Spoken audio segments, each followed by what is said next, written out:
공직자 인사검증 기준과 관련해서 문재인 대통령이 인수위 없이 정부가 출범하면서 논란이 벌어졌다며 양해를 구했습니다.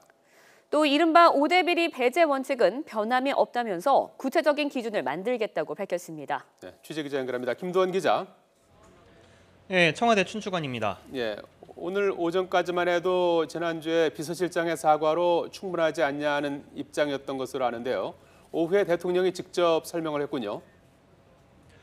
그렇습니다. 대통령 주재 청와대 수석 보좌관 회의 모두 발언을 통해 문재인 대통령이 입장을 밝혔습니다. 문 대통령은 먼저 병역비리, 부동산 투기, 위장 전입, 탈세, 논문 표절 등 5대 비리 전력자 배제 원칙은 훼손하지 않을 것이라고 말했습니다.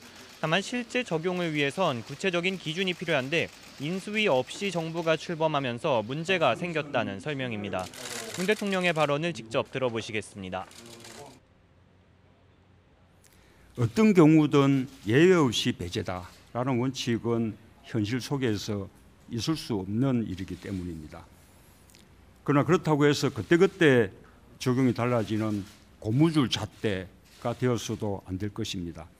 그래서 구체적인 적용 기준을 객관적이고 투명하게 마련해 둘 필요가 있습니다.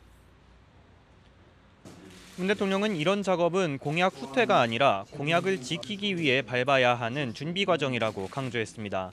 또 그 과정에서 공약의 기본 정신을 훼손하는 일은 없을 것이라며 지금의 논란에 대해 국민과 야당에 양해를 부탁했습니다. 이와 함께 국정공백 최소화를 위해 당선 첫날 총리 후보자를 지명했는데 국회 인준이 늦어지고 정치화되면서 허탈한 노력이 됐다며 국민께도 큰 걱정을 끼치고 있다고 덧붙였습니다. 이번 논란과 관련해 문재인 대통령이 직접 입장을 밝히라는 게 지금까지 야당들의 요구였습니다. 일단 형식상으로는 청와대가 야당의 요구를 수용한 모습인 가운데 이를 계기로 막혀있는 인사청문회 전국에 물꼬가 트일지 주목됩니다. 지금까지 청와대 춘추관에서 YTN 김도원입니다.